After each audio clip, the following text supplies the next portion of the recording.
Welcome to టీ18 news. మన channel మరణిస్తాం. ముందుగా బులెటిన్లోని హెడ్లైన్స్. నూతన బ్రిడ్జి కోసం మంత్రి సీతక్క ఆవిష్కరించిన శిలాఫలకం ధ్వంసం.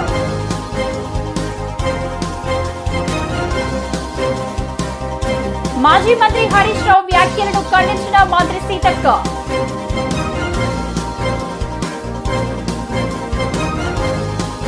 సింగపూర్ పర్యటన సందర్భంగా మరో కీలకమైన ఒప్పందం చేసుకున్న రేవంత్ సర్కార్.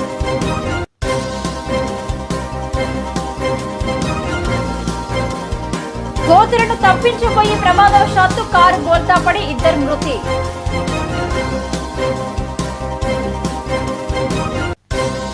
రోడ్డు భద్రతా మాసోత్సవాల్లో భాగంగా సింగరేణి కార్మికులకు రోడ్డు భద్రతా సూచనలు తెలిపిన రామగుండం ట్రాఫిక్ సిఐ. పోలీస్ కాల్పుల్లో మావోయిస్టు అగ్రనేత దామోదర్ మృతి.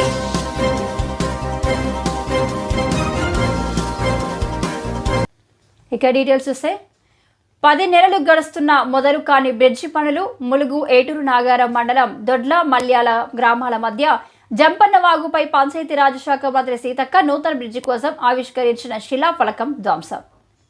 గతేడాది మార్చి 16న 9.50 లక్షల వ్యయంతో నూతన బ్రిడ్జి నిర్మించేందుకు శిలాఫలకం ఏర్పాటు. అయితే 10 నెలలు గడుస్తున్నా నేటి వరకు ఎలాంటి పనులను చేపట్టకపోవడంతో శిలాఫలకం ధ్వంసం కావడం చర్చనీయాంశంగా మారింది.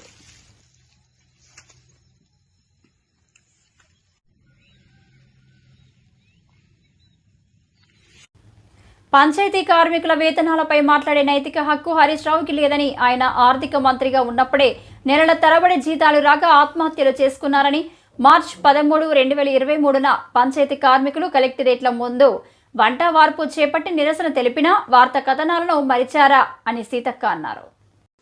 అధికారంలో ఉన్నప్పుడు జీతాలు ఇవ్వకుండా అవస్థలకు గురిచేసి ఇప్పుడు ముసలి కన్నీరు కార్చడం వల్ల ప్రయోజనం శూన్యం. పంచాయతీ కార్మికుల ఫీల్డ్ అసిస్టెంట్లు, టెక్నికల్ అసిస్టెంట్ల వంటి వేల మంది చిరు ఉద్యోగులను కనీసం మీ ప్రభుత్వం గుర్తించలేదు.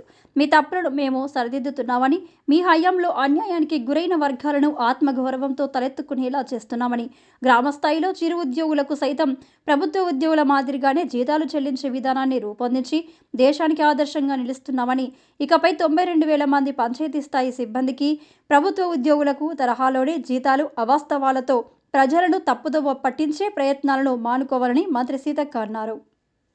ముఖ్యమంత్రి రేవంత్ రెడ్డి సారథ్యంలో తెలంగాణ రైజింగ్ ప్రతినిధి బృందం సింగపూర్ పర్యటన సందర్భంగా మరో కీలకమైన ఒప్పందం చేసుకుంది. హైదరాబాద్ ఫ్యూచర్ సిటీలో 3,500 కోట్లు పెట్టుబడులకు ST Telemedia global data centres India సంస్థ ముందుకు వచ్చింది. ముచ్చర్ల మిర్జాన్ఖాన్ పేటలో అత్యాధునిక ఏఐ ఆధారిత డేటా సెంటర్ క్యాంపస్ను స్థాపించేందుకు ఈ కంపెనీ రాష్ట్ర ప్రభుత్వంతో అవగాహన ఒప్పందం చేసుకుంది. ఈ అవగాహన ఒప్పందంపై ముఖ్యమంత్రి స్పందిస్తూ త్వరలోనే హైదరాబాద్ డేటా సెంటర్లకు రాజధానిగా అవతరిస్తుందని వ్యాఖ్యానించారు. రాష్ట్రంలో పెట్టుబడుల నిర్ణయం తీసుకున్నందుకు ఎస్టీటీ గ్లోబల్ కంపెనీ ప్రతినిధులను అభినందించారు. ప్రపంచవ్యాప్తంగా ఏఐ ఆధారిత రంగంలో వస్తున్న వినూత్న మార్పుల్లో హైదరాబాద్ డేటా సెంటర్ల హబ్గా ముఖ్యమైన పాత్ర పోషిస్తుందని ఐటీ పరిశ్రమల శాఖ మంత్రి దుద్దిల శ్రీధర్ బాబు అన్నారు. మంత్రి Sridhar Babu సింగపూర్లోని STT global data సెంటర్ను సందర్శించి ఆ సంస్థ ప్రతినిధులతో చర్చలు జరిపారు. అనంతరం పరిశ్రమల శాఖ ప్రత్యేక ప్రధాన కార్యదర్శి Jayesh Ranjan, STT group CEO Bruyn Lopez ఈ ఒప్పందంపై సంతకాలు చేశారు. 100 మెగావాట్ల సామర్థ్యంతో హైదరాబాద్లో ఏర్పాటు చేసే అత్యాధునిక ఏఐ రెడీ డేటా సెంటర్ను ఈ కంపెనీ అత్యాధునిక సాంకేతిక పరిజ్ఞానంతో నెలకొల్పనుంది. భవిష్యత్ అవసరాలకు అనుగుణంగా డేటా సెంటర్ సామర్థ్యాన్ని పెంచుకునే సదుపాయం ఇందులో ఉంటుంది. దేశంలోనే అతిపెద్ద డేటా సెంటర్లో ఇది ఒకటిగా నిలుస్తుంది. తెలంగాణలో కలిసి పనిచేయడం గౌరవంగా ఉందని STT media global data centre president group CEO Bruno Lopez అన్నారు. మౌలిక సదుపాయాలతో పాటు తెలంగాణ ప్రభుత్వం అనుసరిస్తున్న ప్రగతిశీల విధానాల సాంకేతిక ఆవిష్కరణలను ప్రోత్సాహకరంగా ఉన్నాయన్నారు. ప్రభుత్వం అందించే సహకారంతో ఆర్థిక వృద్ధితో పాటు ఉపాధి కల్పన, స్థిరమైన డిజిటల్ భవిష్యత్తు నిర్మించాలనే ఉమ్మడి లక్ష్యం నెరవేరుతుందని అన్నారు. ప్రస్తుతం ఎస్టీటీ జీడీసీ హైదరాబాద్లోని హైటెక్ సిటీలో డేటా సెంటర్ను నిర్వహిస్తుంది. కొత్త క్యాంపస్ ఏర్పాటుతో కంపెనీ కార్యకలాపాలను విస్తరించనుంది. ఈ కంపెనీ దేశంలో వచ్చే 10 ఏళ్లలో దాదాపు $3.2 బిలియన్ పెట్టుబడితో 1 గిగావాట్ సామర్థ్యానికి విస్తరించాలన్న లక్ష్యంతో పెట్టుబడులు పెడుతుంది. కూతురును తప్పించబోయి ప్రమాదవశాత్తు కారు బోల్తాపడి భార్యాభర్తలిద్దరు మృతి చెందారు. ఈ విషాద ఘటన నిర్మల్ జిల్లాలోని మామడ మండలం బూరగపల్లి గ్రామం వద్ద శనివారం రాత్రి చోటు చేసుకుంది.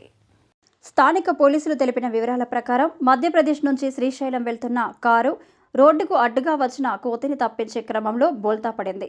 ఈ ప్రమాదంలో కారులో ప్రయాణిస్తున్న ఇద్దరు భార్యాభర్తలు మృతి చెందగా మరో ముగ్గురికి గాయాలయ్యాయి. ఘటనా స్థలానికి చేరుకున్న పోలీసులు క్షతగాత్రులను నిర్మల్ ప్రభుత్వ ఆసుపత్రికి తరలించారు. మృతులు మధ్యప్రదేశ్లోని జబల్పూర్ నుంచి ఆంధ్రప్రదేశ్లోని శ్రీశైలం దర్శనానికి కుటుంబంతో కలిసి వస్తుండగా ఈ ప్రమాదం జరిగినట్లు తెలుస్తుంది.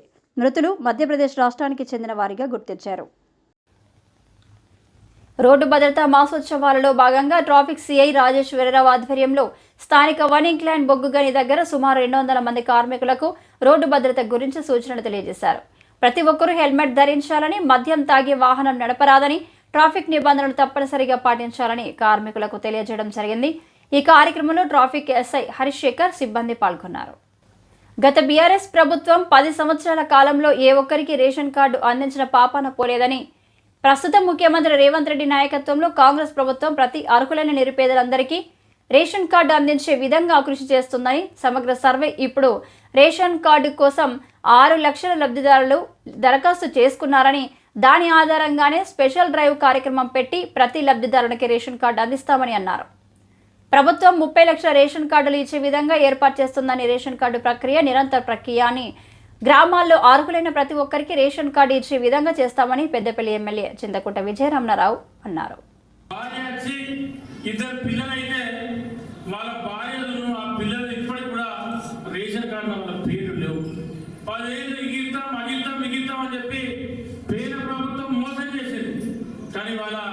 అటువంటి పరిస్థితి లేదు. మీరందరూ కూడా ఎవ్వరికి కూడా అధైర్యపడవలసిన అవసరం లేదు. నేను పూర్తి క్లారిటీతో చెప్తా ఉన్నా. ఇవాళ మొన్న సమగ్ర సర్వే అప్పుడు ఈ రాష్ట్ర ప్రజానీకం 6 లక్షల మందే దరఖాస్తు పెట్టుకున్నారు, మాకు రేషన్ కార్డు లేదని చెప్పి సమగ్ర సర్వేలో. దాని ఆధారంగానే ఇప్పుడు 6 లక్షల వరకే ప్రభుత్వం దగ్గర రికార్డు ఉంది. గత ప్రభుత్వాలు ఏదైతే 10 లక్షలు 18 లక్షలు పెండింగ్ పెట్టారు, ఏదైతే ఇప్పుడు నేను చెప్పినటువంటి భర్తకు ఉంది కానీ భార్యకు లేదు, కానీ పిల్లలకు లేదు, అటువంటి అన్ని కూడా ఇవాళ నెల రోజులు స్పెషల్ డ్రైవ్ పెట్టి పేదలందరికీ ప్రతి ఒక్కరికి ఒక ఉద్యోగస్తులు తప్ప అందరికీ రేషన్ కార్డు చెబుతా ఉంటారు. మీరు 30 వచ్చినాయి, 20 వచ్చినాయి, 40 వచ్చినాయి, 50 వచ్చినాయి అంటే ఎవరు నమ్మవలసిన అవసరం లేదు, నమ్మవలసిన పని లేదు. నాకు నిన్నమూడు నేను కన్ఫ్యూజ్ అయ్యాను. నాకు వాళ్ళకి చెప్తే నేను వట్టి చెప్తలేను, స్పష్టంగా మాట్లాడు. ఒకటికి 4 ఛత్తీస్గఢ్ బీజాపూర్ జిల్లా పూజారి కంకేర్ మారేడు బాగ అడవుల్లో నిన్న జరిగిన ఎదురుకాల్పుల్లో తెలంగాణకు చెందిన మావోయిస్టు కీలక నేత మృతి చెందారు. మావోయిస్టు తెలంగాణ కమిటీ కార్యదర్శిగా పనిచేస్తున్న బడే చొక్కారావు అలియాస్ దామోదర్ పోలీస్ కాల్పుల్లో మృతి చెందినట్లు మావోయిస్టు పార్టీ ప్రకటించింది. ఛత్తీస్గఢ్లో నిన్న జరిగిన ఎన్కౌంటర్లో ఆయన మృతి చెందినట్లు మావోయిస్టు పార్టీ ఓ లేఖను విడుదల చేసింది. నిన్న జరిగిన ఎన్కౌంటర్లో దామోదర్తో పాటు మరో 17 మంది మరణించారు. దామోదర్ స్వస్థలం ములుగు జిల్లా కాల్వపల్లి. దాదాపు 30 ఏళ్లుగా ఆయన మావోయిస్టు పార్టీలో పనిచేస్తున్నారు. ఎన్నో ఏళ్లుగా ఆయన పోలీసులకు మోస్ట్ వాంటెడ్గా ఉన్నారు. ఆయనపై ఛత్తీస్గఢ్లో 50 లక్షల రివార్డు కూడా ఉంది. తెలంగాణలోనూ 25 లక్షల రివార్డు ఉంది. 6 నెలల క్రితమే ఆయన మావోయిస్టు పార్టీ సెక్రటరీగా బాధ్యతలు స్వీకరించారు. మావోయిస్టు యాక్షన్ టీంలకు ఆయన ఇన్ఛార్జిగాను ఉన్నారు.